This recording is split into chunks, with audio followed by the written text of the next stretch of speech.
Hello students, सम्यक RAS online programme में आपका बहुत बहुत स्वागत है। मैं doctor Pushpa Saraswat.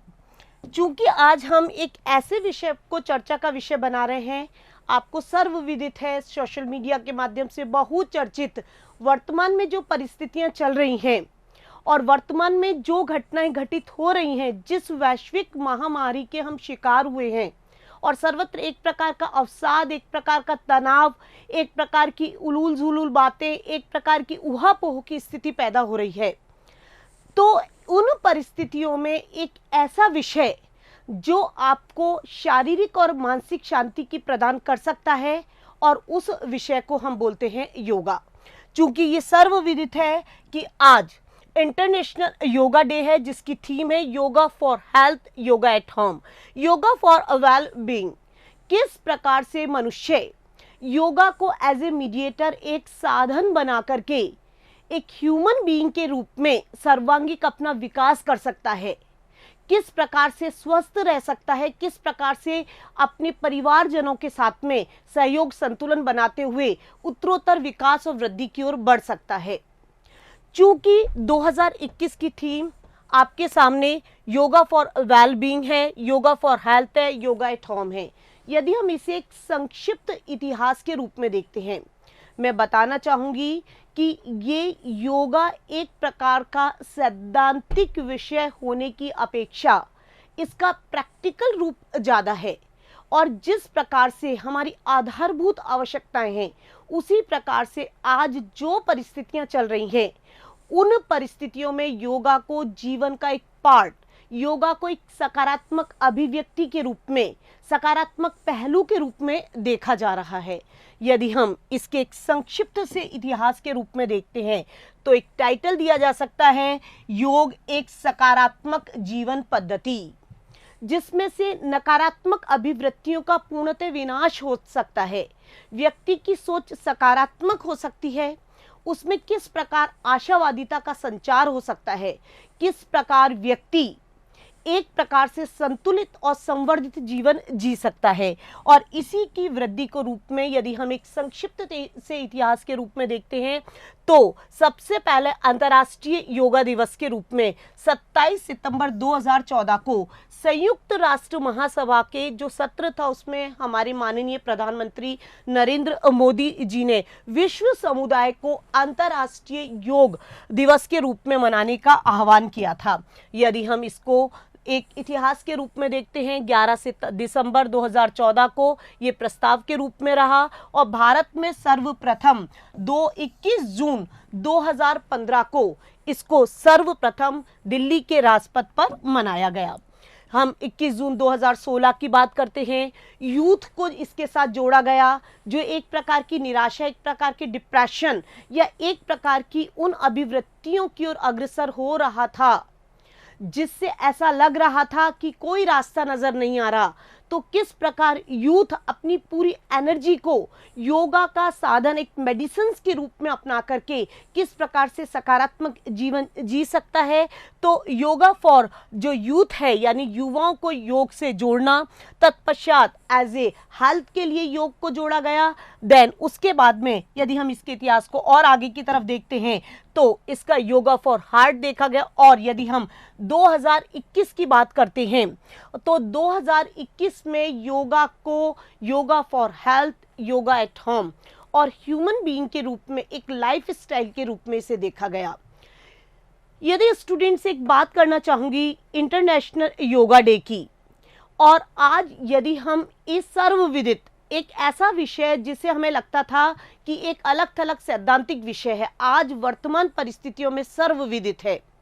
International yoga day की तरह ही हर वर्ष अंतर्राष्ट्रीय योगा महोत्सव मनाया जाता है, जिसे हम मार्च में मनाते हैं और 1 सप्ताह तक ये मनाया जाता है। और जहां पर विश्व के जितने भी प्रसिद्ध शिक्षक हैं, जितने भी प्रसिद्ध गुरु इत्यादि हैं, वो एक ही जगह एकत्रित होकर के योगा के संवर्धन और विकास के लिए अपना सहयोग, अपनी थीसेस, अपनी विभिन्न प्रकार की शब्दावलियां और विभिन्न प्रकार से वो सब चीजें लेते हैं जिसको अभ्यास के द्वारा व्यक्ति को प्रकृति से जोड़ा जाता है। यदि हम इसको एक एसेंस रूप में देखते हैं, तो प्रकृति भी मौन रह करके योगा को ही अपनाती है। कहीं ना कहीं योग को एक ऐतिहासिक दृष्टि से सरलतम रूप में मैं प्रस्तुत करना चाहूंगी और साथ ही साथ एक चीज बताना चाहूंगी।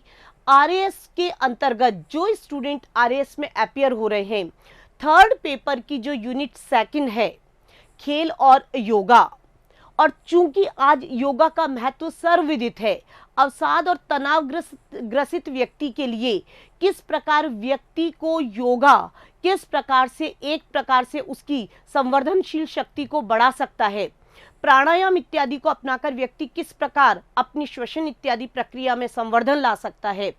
तो कहीं ना कहीं आज का टाइटल ना केवल योगा डे पर इंटरनेशनल योगा डे का एक एसेंस रूप है, इसके अतिरिक्त एसेंस रूप में आरएएस मेंस में जो थर्ड पेपर है खेल और योगा, उसमें योगा का जो पार्ट है उसे संक्षिप्त रूप में समझने के लिए आपके लिए बहुत ही उपादेय सिद्ध हो सकता है।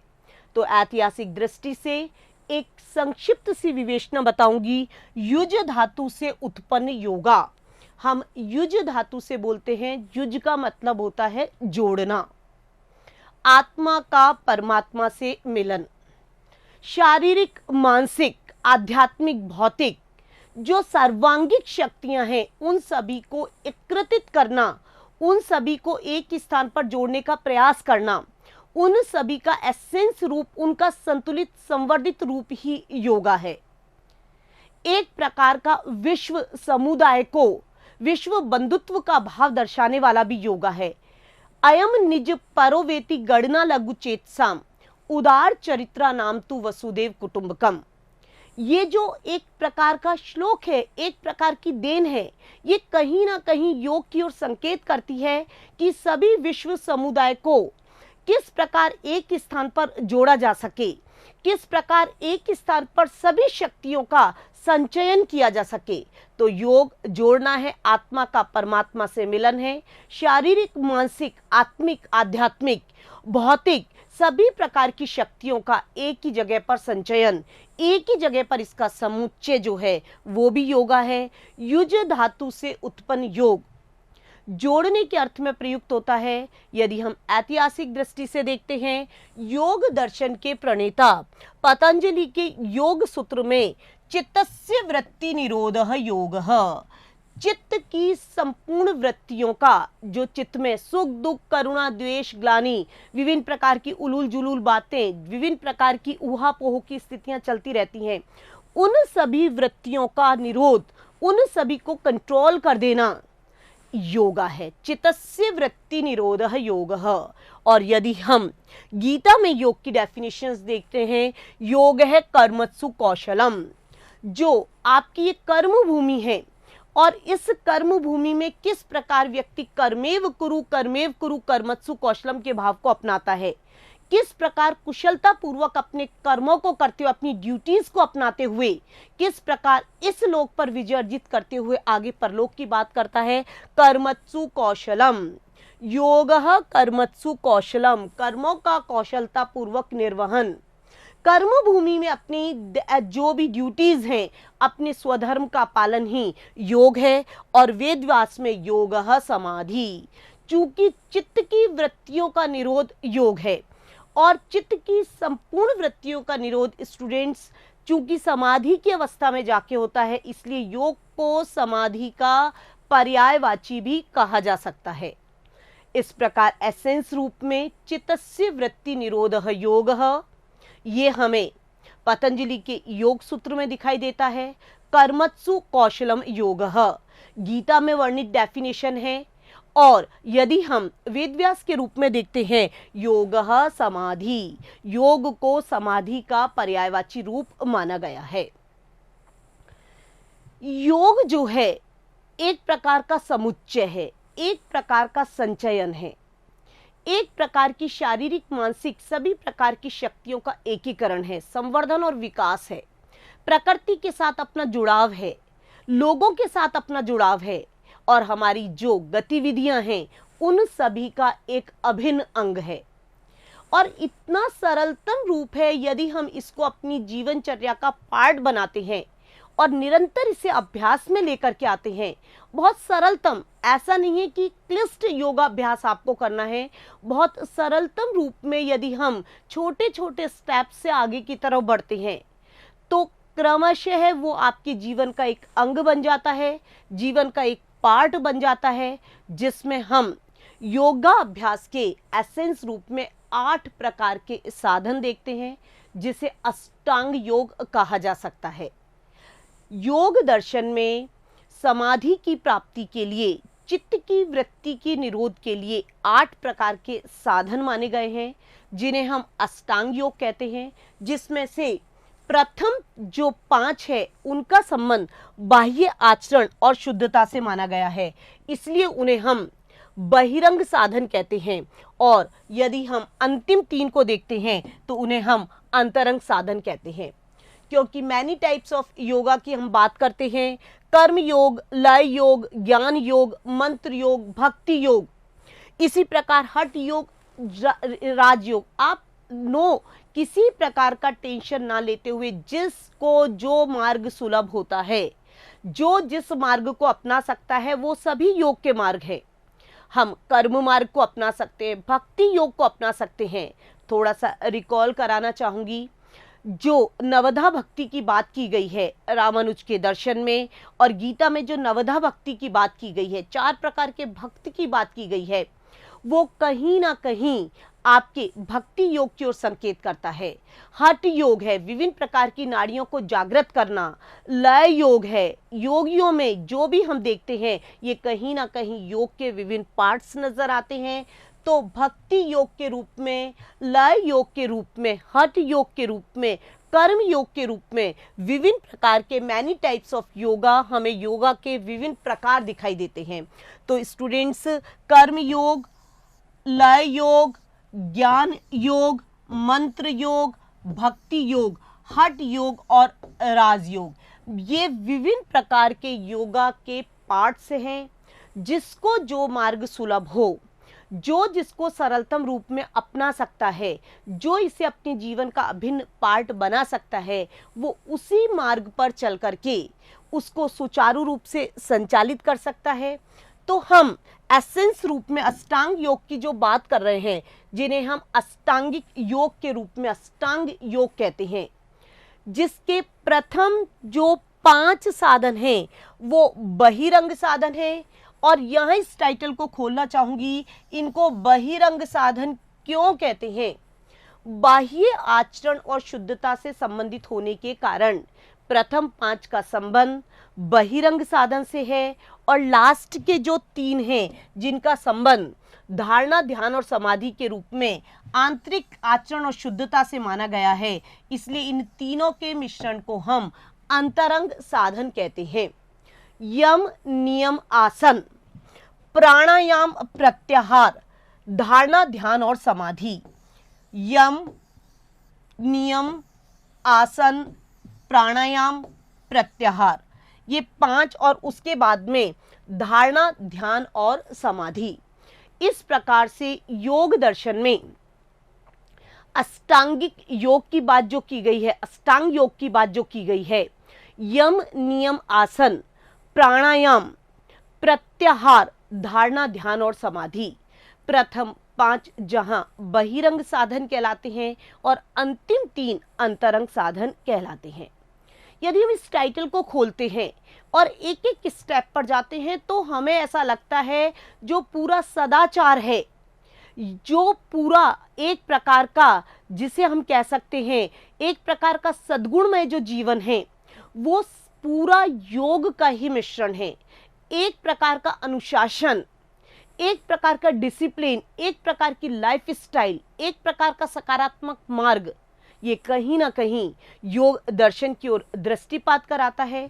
यदि हम प्रथम स्टेप यम की बात करते हैं तो स्टूडेंट्स, शाब्दिक अर्थ इसका संयम है। यम से तात्पर्य संयम है, शारीरिक और मानसिक संयम ही यम है, जिसे मैं तुलनात्मक रूप में थोड़ा सा बताऊंगी कि जहां पर हम एक प्रकार से यम की जो बात कर रहे हैं, ये यम जो है जैन दर्शन में कहीं ना कहीं महाव्रत के रूप में जाने जाते हैं, और जहां हम गांधी जी के एकादश व्रतों की बात करते हैं, एकादश व्रत की हम जो बात करते हैं उसमें भी कहीं ना कहीं इन्हीं 5 यम की चर्चा का विषय बनाया गया है। शारीरिक और मानसिक संयम की अवस्था यम है, जिसे जैन दर्शन में कहीं ना कहीं महाव्रत के रूप में देखा गया है। गांधी जी के दर्शन में, जिन्हें हम एकादश व्रतों के रूप में देखते हैं, और अपरिग्रह के स्थान पर जो मध्य निषेध है उस रूप में बौद्ध नीति शास्त्र में पंचशील के रूप में इन्हें देखा जा सकता है। ये 5 माने गए हैं: सत्य, अहिंसा, अस्तेय, अपरिग्रह और ब्रह्मचर्य। फिर से बताना चाहूंगी, सत्य, अहिंसा, अस्तेय, अपरिग्रह और ब्रह्मचर्य। हमें लगता है लेकिन हिंदू नीति शास्त्र के ये पिलर हैं, हिंदू नीति शास्त्र के ये आधार स्तंभ हैं, सदाचार के ये मार्ग हैं। जैसा देखा और सुना गया है, अपवाद स्वरूप घटनाओं में इसका त्याग किया जा सकता है, उसका ज्यों का त्यों वर्णन करना सत्य है।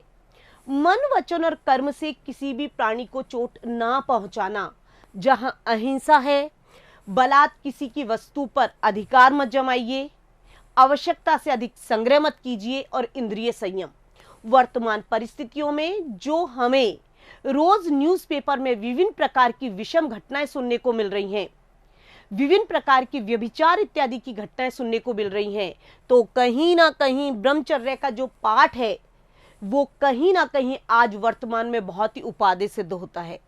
इस प्रकार योग दर्शन में अष्टांग योग का प्रथम मार्ग जो है यम है, एक सदाचार का मार्ग है, एक संयम की अवस्था है, जिसे हम सत्य, अहिंसा, अस्तेय, अपरिग्रह, ब्रह्मचर्य के रूप में देखते हैं। जैन नीति शास्त्र में इसे महाव्रत कहा गया है, बौद्ध नीति शास्त्र में अपरिग्रह के स्थान पर मध्य निषेध के रूप में पंचशील के अंतर्गत लिया गया है, और गांधी जी के एकादश व्रतों में इसको चर्चा का विषय बनाया गया है। यम के बाद में यदि हम दूसरे स्टेप को एसेंस के रूप में देखते हैं तो उसे कहते हैं नियम। नियमन्ति प्रेरयन्ति इति नियमः, जो सदाचार को प्रशय देता है, सदाचार को जो बढ़ावा देता है, सद्गुण को जो बढ़ावा देता है, सच्चरित्र को जो बढ़ावा देता है, अनुशासन को जो बढ़ावा देता है, जीवन में सकारात्मक सोच को जो उत्पन्न कराता है, वो ही आपके नियम हैं। नियमन्ति प्रेरयन्ति इति नियमः, गलत कार्यों से रोकने वाले, सदाचार पूर्ण सद्गुण में मार्ग की ओर अग्रसर करने वाले नियम है। नियमन्ति प्रेरयन्ति इति नियमः। यम के समान नियम भी 5 माने गए हैं: शौच, संतोष, तप, स्वाध्याय और ईश्वर प्रणिधान, जिसे हम एज ए डायग्राम के रूप में देखते हैं। शौच, संतोष, यदि हम बात करते हैं शौच, संतोष, तप, स्वाध्याय और ईश्वर प्रणिधान। जो शौच की अवस्था हम देखते हैं, एक प्रकार से जो शौच की हम अवस्था देखते हैं, तो स्टूडेंट, जो शारीरिक और मानसिक आपकी शुद्धता है, शारीरिक और मानसिक शुद्धता का मिश्रण शौच है। बहुत डेप्थ में आपको इसको देखना है। यदि हम कहते हैं योगा कीजिए, हर व्यक्ति को आज हर दूसरा व्यक्ति कहीं ना कहीं योग को एक शब्दावली के रूप में यूज कर रहा है, लेकिन उसके मीनिंग्स क्या हैं, वो अपना क्या अर्थ रखता है, एक साधारण और सरलतम सुबोध रूप में आपको इसका ज्ञान होना बहुत ही जरूरी है। योग ना केवल सैद्धांतिक विषय है, प्रैक्टिकल विषय है, लेकिन जब सिद्धांत आपको पता होंगे तभी हम उसे अपने जीवन का पार्ट बना सकते हैं। तो शौच से तात्पर्य है शारीरिक और मानसिक शुद्धता। जो स्नान इत्यादि हम कर रहे हैं वो आपकी शारीरिक शुद्धता है, और मन में मुदिता इत्यादि का जो भाव रख रहे हैं वो आपकी मानसिक शुद्धता है। थोड़ा सा बताना चाहूंगी, आसन इत्यादि को या नियम इत्यादि को अपनाने से पहले कहीं ना कहीं षड्विध जो कर्म किए जाते हैं, जो आपकी धौतिक क्रिया है, नेति क्रिया है, नौली क्रिया है, त्राटक क्रिया है, ये कहीं ना कहीं आंखों को स्वच्छ करने के लिए, नासिका का संवर्धन करने के लिए, मुख गले को स्वच्छ करने के लिए कहीं ना कहीं आज वर्तमान में बहुत ही प्रासंगिक सिद्ध हो रहे हैं, जिसे हम षड्विध क्रियाओं के रूप में देखते हैं। तो शारीरिक और मानसिक शुद्धता जहां शौच है, संतुष्टिमय जीवन संतोष है, और द्वंद्वम सहनम, द्वंद्वम सहनम, जो सुख दुख करुणा द्वेष ग्लानि है, अच्छाइयाँ हैं बुराइयाँ हैं, ये एक पहिए के रूप में है। सर्दी है गर्मी है, सभी तरह के अभिघातों को, सुख के साथ दुख रहेगा, दुख के साथ सुख रहेगा। एक ही सिक्के के ये दो पहलू हैं। इनको जो सहन करने की क्षमता, दृढ़ता और मजबूती हम अपने अंदर डेवलप करते हैं या विकसित करते हैं, वो अवस्था तप है। और जो इस प्रकार की क्रिया को ग्रहण करता है वो तपी है। श्रेष्ठ ग्रंथों का अध्ययन जहाँ स्वाध्याय कहलाता है, श्रेष्ठ ग्रंथों के अध्ययन से, स्वाध्याय से कहीं ना कहीं बुद्धि निर्मल होती है, स्वच्छ बुद्धि रहती है, निर्मल बुद्धि रहती है। अच्छे वैचारिक जो आपके नियम इत्यादि हैं वो आपके अंदर प्रवेश करते हैं। आपकी बोली में सदाचार आता है, आपके ह्यूमन बीइंग्स जो हैं या ह्यूमन वैल्यूज जो हैं उनका डेवलपमेंट होता है। दया ममता करुणा इत्यादि का भाव आप पे जागृत होता है, मानव का मानव के प्रति समर्पण भाव जागृत होता है। ये तभी संभव है जब हम स्वाध्याय या अच्छी प्रकार की संगति, क्योंकि हिंदू नीति शास्त्र में कहा गया है सत संगति कथे किम न करोति पुंसाम। अच्छी संगति, अच्छे लोग, अच्छा अध्ययन, अच्छी बुद्धि, ये कहीं ना कहीं व्यक्ति को बौद्धिक रूप से, सदाचार रूप से संवर्धित और संतुलित करती है। तो श्रेष्ठ ग्रंथों का अध्ययन, वेद इत्यादि का अध्ययन या जो भी हमारे हिंदू नीति शास्त्र के श्रेष्ठ ग्रंथ हैं जो सदाचार से युक्त हैं, भर्तृहरि के नीति शतक की हम बात करते हैं, पंचतंत्र की हम बात करते हैं या अन्य लोक कथाओं की हम बात करते हैं, अच्छे ग्रंथों का अध्ययन स्वाध्याय है। इससे बुद्धि निर्मल होती है और बुद्धि जब निर्मल होती है तो कहीं ना कहीं सदाचार की ओर व्यक्ति अग्रसर होता है। और लास्ट है ईश्वर प्रणिधान, अपना सर्वस्व ईश्वर के चरणों में समर्पित कर देना। इससे अहंकार का नाश होता है। तेरा तुझको अर्पण क्या लागे मेरा। अपना सर्वस्व जो है वो एक अलौकिक शक्ति, चाहे वो शक्ति ईश्वर है, चाहे वो कोई आपका आदर्श है या आपके अंदर एक आकारिक रूप है, अमूर्त रूप है, और उस परम शक्ति को जिसे आप स्वीकार करते हैं उसको सर्वस्व अपना समर्पण का भाव देना कहीं ना कहीं ईश्वर प्रणिधान है। एसेंस रूप में बताना चाहूंगी, शारीरिक और मानसिक शुद्धता जहां शौच है और संतुष्टिमय जीवन असंतोष है, सभी प्रकार के सुख दुख इत्यादि अभिघातों को सहना तप है। श्रेष्ठ ग्रंथों का अध्ययन, श्रेष्ठ संगति स्वाध्याय है और अपना सर्वस्व जिससे अहंकार इत्यादि का नाश हो सके कहीं ना कहीं ईश्वर प्रणिधान है। यम और नियम के बाद में स्टूडेंट जो एक आधारभूत तीसरा जो है आपके स्टेप अष्टांग योग का, जिसको आज वर्तमान में जिसकी बहुत ही प्रासंगिकता है, आसन कहिए और प्राणायाम कीजिए, ये आज आपके जीवन के अभिन्न अंग बनते जा रहे हैं। आपको रोग प्रतिरोधक क्षमता जो बढ़ाने की बात की जा रही है, श्वसन तंत्रिका को मजबूत करने के, फेफड़ों को मजबूत करने की जो बात की जा रही है और जिसका हमने प्रैक्टिकल रूप वर्तमान में विभिन्न प्रकार की मेडिसिन साइंस में, चाहे आयुर्वेद को लीजिए या आप एक प्रकार से किसी भी प्रकार की मेडिसिन साइंस को लीजिएगा, इन सभी में इन सबके संवर्धन के उपाय के जो साधन है वो आसन और प्राणायाम को ही माना गया है। स्थिर सुखम आसनम, अपने शरीर को सुखपूर्वक एक आनंद की अवस्था, एक आह्लाद की अवस्था, एक मानसिक संतुष्टि की अवस्था में स्थिर बनाए रखना, एकाग्र बनाए रखना आसन कहलाता है। स्थिर सुखम आसनम, अपने शरीर को एक विशेष मुद्रा में सुखपूर्वक स्थिर बनाए रखना आसन है। आसन कुशल प्रशिक्षक की निगरानी में कीजिए। सोशल मीडिया पर देखकर ऐसा नहीं है स्टूडेंट्स, क्या है विभिन्न प्रकार के लोगों को अन्य विभिन्न प्रकार के रोग होते हैं। किस रोग में कौन सा आसन निषेध है, किस तरह की बॉडी लैंग्वेज आपकी है, किस प्रकार की बॉडी आपकी सहन कर पा रही है, किस प्रकार के आंतरिक रोग आपको परेशान कर रहे हैं, तो कौन सा आसन किस रोग में कैसे उपादेय सिद्ध हो सकता है, ये कुशल प्रशिक्षक ही बता सकता है। तो आसन किसी कुशल प्रशिक्षक की निगरानी में कीजिए, नहीं तो अर्थ का अनर्थ हो जाएगा। जो आपको लाभ होने वाला है उसकी जगह आपको हानि दिखाई देगी। बहुत सारे ऑपरेशंस हुए होते हैं और उन सब में विभिन्न प्रकार के आसनों का निषेध होता है और व्यक्ति उनको कर गुजरता है, लेकिन उससे उसको लाभ नहीं होता।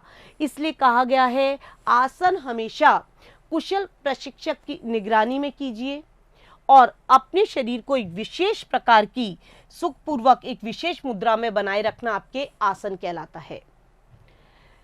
प्रकृति में जितनी भी प्रजातियां हैं उतने ही प्रकार के आसन का एक प्रकार का आविर्भाव हमें दिखाई देता है। वर्तमान में जहां हम बाबा रामदेव के योगा की बात कर रहे हैं, अरविंदो के योगा की बात कर रहे हैं, महात्मा गांधी जी के योगा की हम बात कर रहे हैं, या फिर हम योग सूत्र में पतंजलि के योग सूत्र की बात कर रहे हैं, गीता के योग सूत्र की बात कर रहे हैं, तो स्टूडेंट्स मैं बताना चाहूंगी प्रकृति में जितनी भी प्रजातियां हैं उतने ही आसन हमें यहाँ दिखाई देते हैं। मयूर को नृत्य करते हुए मयूरासन की बात की गई, खिलते हुए कमल की आकृति को अपने शरीर को उसमें ढालना पद्मासन की बात है, ताड़ के रूप में अपने शरीर को एकाग्र और स्थिर रूप में ताड़ासन है, शव के रूप में एक शांत ध्यान अवस्था में रहना मकर के रूप में रहना मकरासन है, श्वान की अवस्था में रहना श्वानासन है। मतलब कि स्टूडेंट्स एक तरह से जो आसन है इनके विभिन्न रूप हैं। ध्यानात्मक आसन ध्यान की अवस्था में जिसे पद्मासन के रूप में, वीरासन और सिंहासन के रूप में देखा जा सकता है। विश्राम की अवस्था में शवासन को या मकरासन को देखा जा सकता है, और जो आपका संवर्धन करते हैं विकास की ओर ले जाते हैं, कहीं ना कहीं डेवलपमेंट की बात हो रही है, वो मयूर की तरह, हल की तरह, धनुर की तरह और सिंह शीर्षासन इत्यादि दिखाई देते हैं। तो आसन योगा का एक पार्ट है, आसन व्यायाम का एक पार्ट है। मैं बताना चाहूंगी चाहे हम जो मानसिक तनाव से गुजरते हैं या हम एक डिप्रेशन के अवसाद की अवस्था में आते हैं, विभिन्न प्रकार के शारीरिक और मानसिक रोगों की जहां बात की जाती है, अनिद्रा इत्यादि की बात की जाती है, श्वसन संबंधी रोगों की बात की जा सकती है, उदर संबंधी रोगों की बात की जा सकती है, त्वचा संबंधी रोगों की बात की जा सकती है, तो इन सब के लिए उपादेय कारगर मेडिसिन जो है वो आपके आसन ही हैं। तो कुछ आसन जहां पर ध्यान की अवस्था ध्यानासन है, कुछ विश्राम की अवस्था में ले जाते हैं और कुछ संवर्धन। तो हम मयूरासन की बात करते हैं, शवासन, मकरासन, या हम सिंहासन की बात कर रहे हैं, शीर्षासन की बात कर रहे हैं, या हलासन की बात कर रहे हैं, विभिन्न प्रकार के आसन। चाहे इसकी हम तुलना आज वर्तमान में मेडिकल साइंस से करते हैं तो कहीं ना कहीं मेडिकल साइंस भी इन आसनों को प्रशय देता है, महत्व देता है। शारीरिक मानसिक संवर्धन का जो हेतु है वो आसन है। आसन को जीवन का पार्ट बनाइए, आसन को, योगा को, व्यायाम को अपने जीवन का एक अभिन्न अंग बनाइए। सरलतम रूप से जटिल की ओर अग्रसर होइए। आसन शारीरिक और मानसिक रोगों से मुक्ति दिलाता है, शरीर में एक तरह का लचीलापन लाता है, स्फूर्तिदायक बनाता है। यदि हम प्रातःकाल के भोर में सूर्योदय के समय जो हम विभिन्न प्रकार के आसन इत्यादि करते हैं, योगाभ्यास करते हैं, तो हमें एक प्रकार की स्फूर्ति, पूरे दिन के लिए एक तरह की एनर्जी प्राप्त होती है। ऐसा प्रतीत होता है मानो हल्कापन महसूस होता है और एक तरह के विकारों से मुक्ति सी मिलती है, अच्छे विचारों का संचार होता है। तो आसन का भी हमारे जीवन में अत्यधिक महत्व है। शरीर को लचीला, चुस्त, स्फूर्तिदायक बनाने वाला आसन है। जो हमारे शरीर में अनुचित वसा है, गर्दन के नीचे, शरीर के अंगों में, उधर विभिन्न प्रकार के अंगों पर जो विभिन्न प्रकार की अतिरिक्त वसा, चर्बी एकत्रित हो जाती है, जिससे भारीपन महसूस होता है, आलस्य का भाव महसूस होता है, उन सबको कम करने का जो सरलतम और सुबोध साधन है वो आपके आसन ही है। शरीर को सौंदर्यशाली बनाता है, शरीर में दृढ़ता, एकाग्रता लेकर के आता है, शारीरिक मानसिक रोगों से मुक्ति दिलाता है। इस प्रकार से आसन ना केवल शरीर को स्फूर्तिदायक बनाता है, जो आपकी हड्डियां हैं अस्थि ने मजबूत बनाता है, और जो वर्तमान परिस्थितियां चल रही हैं उनमें जिसका सर्वाधिक महत्व हमें दिखाई दे रहा है, हमारी रोग प्रतिरोधक जो संस्थान है उसको शक्तिशाली बनाता है। पाचन तंत्र यदि समुचित रूप से कार्य कर रहा है, श्वसन तंत्र यदि समुचित रूप से कार्य कर रहा है, उदर संबंधी रोगों से आपको मुक्ति है कहीं ना कहीं, तो ये सब साधन सुलभ और जागरूक रूप में हमें एक तरह से आसन में ही दिखाई देते हैं। स्थिर सुखम आसनम संवर्धनात्मक होते हैं, ध्यानात्मक होते हैं, आसन कहीं ना कहीं ये आपकी जीवनचर्या का एक पार्ट है, शरीर को लचीला बनाने का पार्ट है, सौंदर्यशाली बनाते हैं, स्फूर्तिदायक बनाते हैं, अतिरिक्त वसाकों का निराकरण करते हैं, एक स्फूर्ति हमारे अंदर लाते हैं, शारीरिक और मानसिक दृढ़ता लाते हैं। तो आसन जो है वर्तमान में एक बहुत बड़ा पार्ट और एक उपादेय पहलू के रूप में हमारे जीवन का अंग बनता जा रहा है। आसन के बाद में यदि हम नेक्स्ट स्टेप की बात करते हैं तो हम उसे बोलते हैं प्राणायाम। श्वास प्रश्वासो गति अविच्छेद इति प्राणायाम। श्वास का जो नियंत्रण है, वायु तंत्रिका का नियंत्रण है, वो आपके प्राणायाम है। उस श्वास को लेना और छोड़ना, इस गति में अविच्छेद किसी तरह का गतिरोध न आना, एक अनुक्रमिक रूप में इसका चलते रहना। और वर्तमान परिस्थिति में जो हम कोविड की सेकंड लहर की जो बात कर रहे हैं और जिसमें जो हमने देखा और जिससे हम गुजरे हैं, उस समय प्राणायाम की प्रक्रिया ने अपना बहुत बड़ा सहयोग, बहुत बड़ा अनुदान हमें प्रदान किया है। प्राणायाम श्वसन तंत्रिका को, फेफड़ों को, आपकी एक प्रकार की आंतरिक शक्ति को डेवलप करता है, विकसित करता है, एक श्वसन तंत्रिका को मजबूत बनाता है। श्वास प्रश्वासो गति अविच्छेद इति प्राणायाम। जो श्वास प्रश्वास है उसका कंट्रोल, उसको एक श्वसन रूप में, नासिका के रूप में लेकर के जाना, उसे स्थिर रखना, फिर उसे छोड़ना, फेफड़ों को मजबूत बनाना, ये सब प्राणायाम के कार्य हैं, जिसकी हमें 3 प्रकार की प्रक्रिया नजर आती है, पूरक, कुंभक और रेचक। श्वास को नियम पूर्वक अच्छी तरह से लेकर के जाना पूरक है, उसके कुछ समय तक वहीं स्थिर बनाए रखना कुंभक है, और नियम पूर्वक पुनः श्वास को बाहर छोड़ना रेचक है। इस तरह का अभ्यास जो है वो आपके प्राणायाम है। प्राणायाम फेफड़ों को मजबूती लाता है, रोग प्रतिरोधक क्षमता जो है, पाचन तंत्र जो है, उस सबको मजबूत बनाता है, आंतरिक संवर्धन, आंतरिक मजबूती प्रदान करता है। और प्राणायाम के विभिन्न भेद हैं, जिसमें से अनुलोम विलोम सर्वविदित है, उज्जयी की अवस्था होती है, शीतली है, भंवरे की तरह अपने अंदर गुंजायमान करना, शीतकारी कपालभाति बहुत ही उपादेय आपके लिए हो सकता है, नाड़ी शोधन प्राणायाम। तो प्राणायाम, मैनी टाइप्स ऑफ प्राणायाम, प्राणायाम के वर्तमान में जो सर्वाधिक उपादेय रूप दिखाई दे रहे हैं, जिसे हमें अपने जीवन का पार्ट बनाना चाहिए, प्रतिदिन सरलतम रूप में इसे अपनाना चाहिए, जिसे हम अनुलोम और विलोम के रूप में कह सकते हैं, या हम भामरी के रूप में कह सकते हैं। कपालभाति में कहीं ना कहीं व्यक्ति पूर्णतः आंतरिक रूप से शोधन को, पूर्णतः आंतरिक रूप से शुद्धिकरण को प्राप्त कर लेता है। तो प्राणायाम जो है वर्तमान में सर्वाधिक प्रासंगिक सिद्ध हो रहा है। इसे आप अपने जीवन का पार्ट बनाइए। यदि बहुत कठिनतम आपको लगता है तो कपालभाति कीजिएगा, अनुलोम और विलोम की जो अवस्था, इसे कीजिए। भ्रामरी को हम बना सकते हैं या नाड़ी शोधन को हम अपने आधार बना सकते हैं। तो प्राणायाम जहां संवर्धन लाता है, श्वसन तंत्रिका को मजबूत करता है, और वर्तमान में प्राणायाम का अत्यधिक महत्व दिखाई देता है।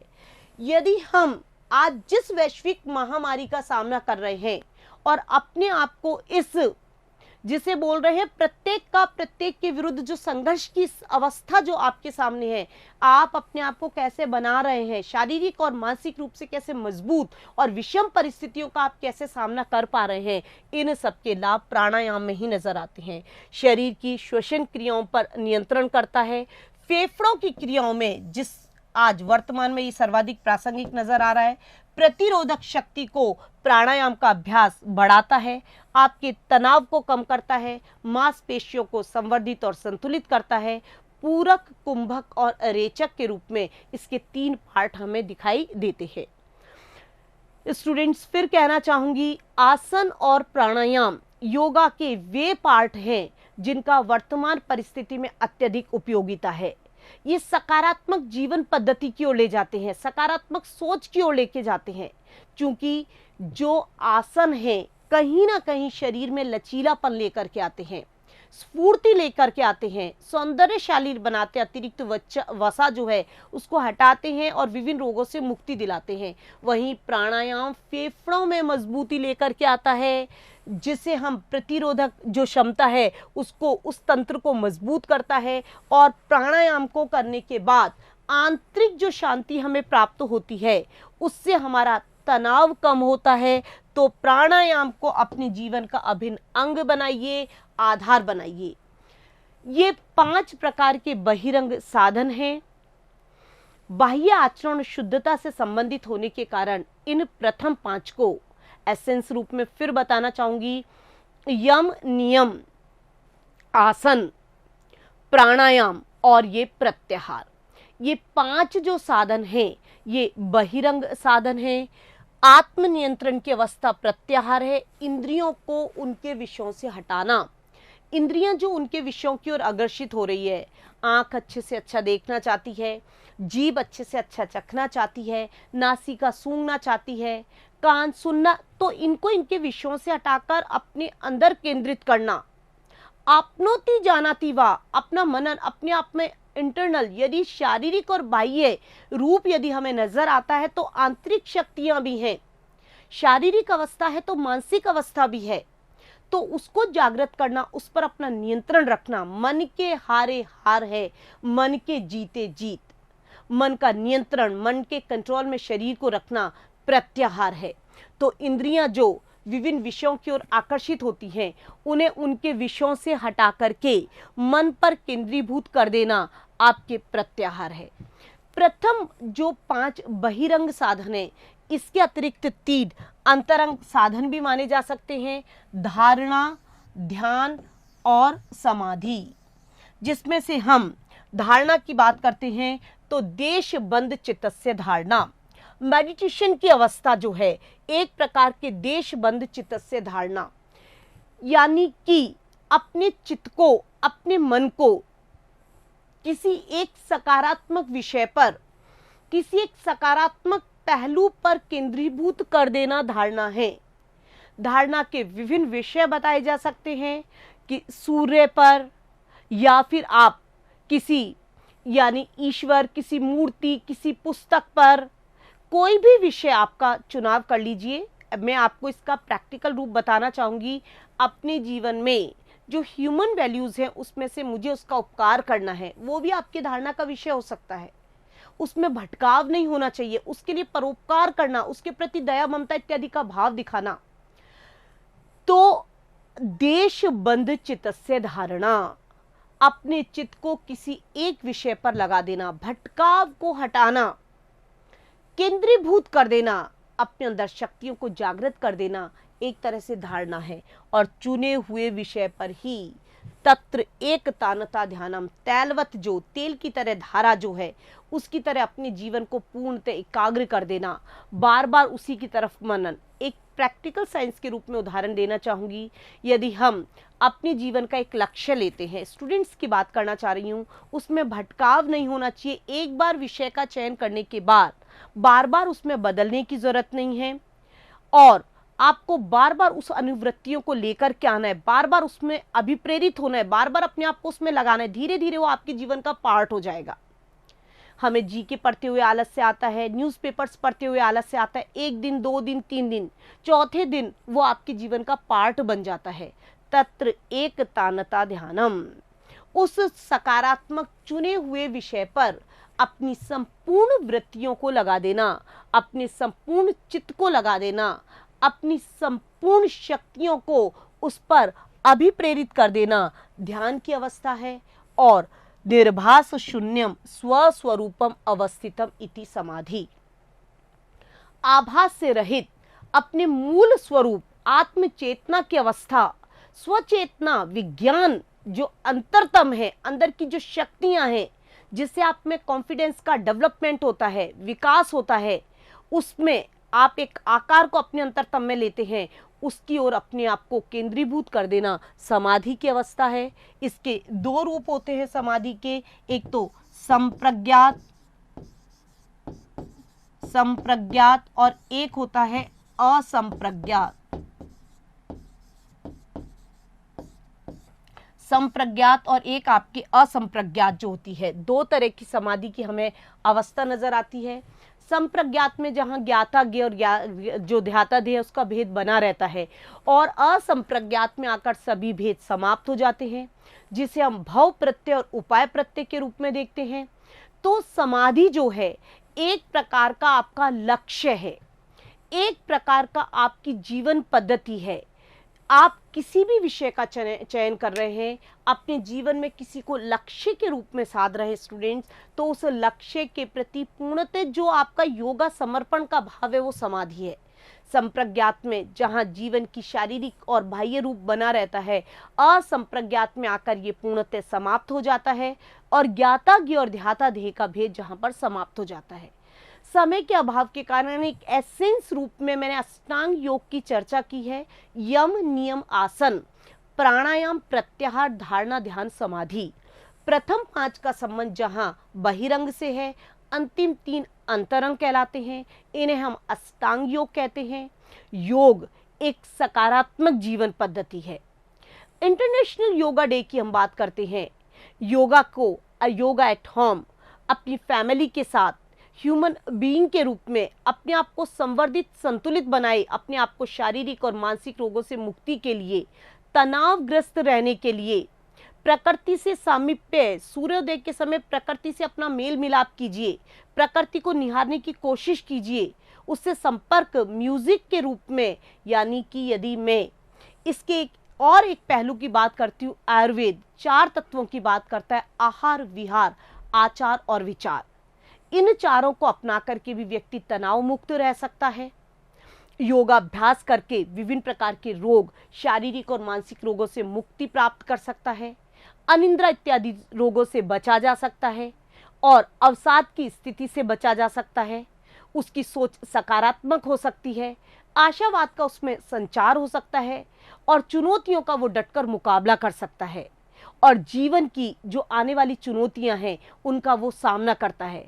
कार्य में उसकी गुणवत्ता आती है, समायोजन की स्थिति होती है, आत्मनियंत्रण, आत्मचेतन, आत्म प्रबंधन, आत्म जागरूकता उसमें होती है, और लोगों के साथ वो पूर्णतः तालमेल बैठाता हुआ कहीं ना कहीं आगे की ओर अग्रसर होता है। तो योगा एक केवल और केवल हमारे जीवन में ऋषि मुनियों की देन नहीं है, एक सैद्धांतिक पहलू नहीं है स्टूडेंट्स, ये एक जीवन पद्धति है, ये एक सकारात्मक सोच है, ये जीवन का एक पार्ट है।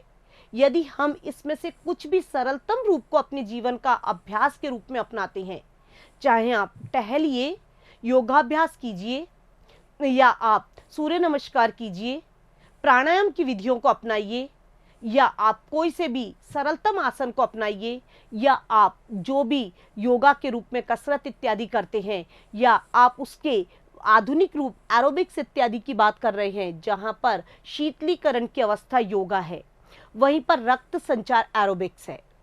आप किसी भी मीडिएटर को, किसी भी माध्यम को अपनाइए, कहीं ना कहीं आपकी रोग प्रतिरोधक क्षमता को बढ़ावा देने वाला, पाचन तंत्र को संतुलित और संवर्धित करने वाला, शारीरिक और मानसिक रोगों से मुक्ति दिलाने वाला, और तनाव से मुक्ति दिलाने वाला, अनिद्रा इत्यादि रोगों से मुक्ति दिलाने वाला, ध्यान को एक ही जगह केंद्रित करने वाला, दूरवर्ती जो कल्पना है उनसे मुक्ति दिलाने वाला, ये जो साधन है वो कहीं ना कहीं वर्तमान में हमें योग है। तो योग हमारे जीवन में बहुत महत्व रखता है। इसका सरलतम रूप, चूंकि ये शारीरिक और मानसिक रोगों से मुक्ति दिलाता है, श्वसन संबंधी रोग, फेफड़ों संबंधी रोग, रोग प्रतिरोधक क्षमता को बढ़ावा, उदर संबंधी रोग, त्वचा संबंधी रोग, इन सबको, यानी कि जो मैंने द्योति नाली और विभिन्न प्रकार की क्रियाओं की बात की है, ये कहीं ना कहीं, या ताड़क क्रिया जो आंखों के लिए होती है, ये कहीं ना कहीं आपको एक प्रकार से वात, पित्त और कफ इत्यादि रोगों से मुक्ति दिलाकर शरीर को संवर्धित करती है, शोधन करती है, उसका शुद्धिकरण करती है। आसन और प्राणायाम को करने से पहले हमें ये षड्विध जो क्रियाएं हैं, जिसे हम नेति के रूप में देखते हैं, धौती क्रिया के रूप में देखते हैं, नौली के रूप में देखते हैं, ताड़क के रूप में हम देखते हैं, तो विभिन्न प्रकार की जो क्रियाएं हैं इनको अपना करके हम अंदर से शुद्धिकरण करते हैं। आपके जिह्वा का, नासिका का, आँख का, गले का, कान का, इन सब का शुद्धिकरण बहुत ही आवश्यक है। तो स्टूडेंट्स, शारीरिक शुद्धता को प्रदान करने वाला, मानसिक तनाव को कम करने वाला, शरीर में लचक और स्फूर्ति को पैदा करने वाला, स्थूलता और मोटापे को कम करने वाला, हमारा शारीरिक विकास के साथ साथ आध्यात्मिक मानसिक विकास करने वाला, ये सब साधन कहीं ना कहीं योगा को ही माना जा सकता है। तो योगा व्यक्ति को आशावादी बनाता है, स्वस्थ व्यक्ति चुनौतियों का डटकर मुकाबला कर सकता है। एसेंस रूप में स्टूडेंट्स कहना चाहूँगी, योगा हिंदू नीति शास्त्र, भारतीय इतिहास का वह रूप है जो हमारे प्राचीन ऋषि मुनियों की देन है। ये एक संपत्ति है, ये एक विरासत है। इसे हम गांधी जी के ट्रस्टीशिप के रूप में हमें देखना चाहिए और इसमें और संवर्धित, संतुलित करना चाहिए। पूरा जो विश्व है वो स्वस्थ रहे, निरोगी रहे और कहीं ना कहीं उपनिषदों के उस मंत्र की ओर संकेत करें जिसमें सब निरोगी और स्वस्थ रहें, एक दूसरे का सहयोग करें, एक दूसरे का संवर्धन करें और एक ही स्थान पर रहकर विश्व बंधुत्व का भाव योगा ही दिखाता है। योगा एक अभ्यास है, एक मार्ग है, सकारात्मक सोच है। इसको अपना करके व्यक्ति विभिन्न प्रकार की चुनौतियों का डटकर मुकाबला कर सकता है, शारीरिक मानसिक रोगों से मुक्त हो सकता है। जब तनाव व्यक्ति के जीवन में नहीं रहेगा, रोग प्रतिरोधक क्षमता को चुनौतियां बढ़ती हैं, परिस्थितियां बदलती हैं, समय बदलता है और जिसका हम सब सामना कर रहे हैं, तो इन सब में कहीं ना कहीं योग एक उपादेय रूप में हमारे सामने आ रहा है। तो सरलतम रूप के रूप में आसन को अपनाइए, प्राणायाम को अपनाइए। विभिन्न प्रकार के आसन योगाभ्यास करते हुए हमें अपने जीवन को इस प्रकार से सामने प्रस्तुत करना है कि हमारा जो जीवन अब सामने आने वाला है वो सभी प्रकार की चुनौतियों का मुकाबला कर सके। तो स्टूडेंट, फिर से एक बार बताना चाहूँगी, इंटरनेशनल जो योगा डे की हम बात कर रहे हैं, 7वां इंटरनेशनल योगा डे आज मनाया जा रहा है और कामना की जा रही है कि यह वह साधन या वह ऋषि मुनियों की देन साबित होना चाहिए जो स्वस्थ मानव जीवन को संवर्धन और विकास की ओर लेकर के जाए, मानव जीवन में संतुलन और सामंजस्य लेकर के आए, सहयोग का भाव लेकर के आए, स्वस्थता का भाव लेकर के आए, आत्मनियंत्रण का भाव लेकर के आए। इसे अपनाकर मनुष्य सभी प्रकार के तनावग्रस्त रोगों से मुक्त हो सके और जीवन को उन चुनौतियों का, अपने शरीर को उन चुनौतियों का मुकाबला करने के लिए लोगों के सामने प्रस्तुत कर सके, क्योंकि परिस्थितियां बदल रही हैं, जीवन शैली अब बदल रही है और उस जीवन शैली में अपने आप को बनाए रखना। तो मुझे वो कथन यहाँ पर याद आ रहा है हॉब्स का प्रत्येक के विरुद्ध एक तरह का संघर्ष चल रहा है और इस संघर्ष में कौन अपने आप को बनाए रख रहा है, जो इन साधन को अपना करके, जो इन मार्गों को अपना करके अपने जीवन में रोग प्रतिरोधक क्षमता का संवर्धन कर पा रहा है, वो अपने को इस संघर्ष में जीवित पा रहा है। जिसकी पाचन शक्ति, रोग प्रतिरोधक क्षमता थोड़ी कम है, वो उस सर्वाइव नहीं कर पा रहा है। तो इनको संवर्धित और संतुलित हमें जीना इन्हीं तरह के कॉन्सेप्ट्स के साथ है और इन्हीं कॉन्सेप्ट्स में हम अपने आप को किस तरह बनाए रख रहे हैं। तो एक बार फिर से इंटरनेशनल योगा डे की आपको बहुत बहुत बधाई देना चाहूँगी। स्वस्थ रहिए, मस्त रहिए और योगा का अभ्यास करते हुए कहीं ना कहीं आने वाली चुनौतियों का डट करके मुकाबला कीजिए। धन्यवाद।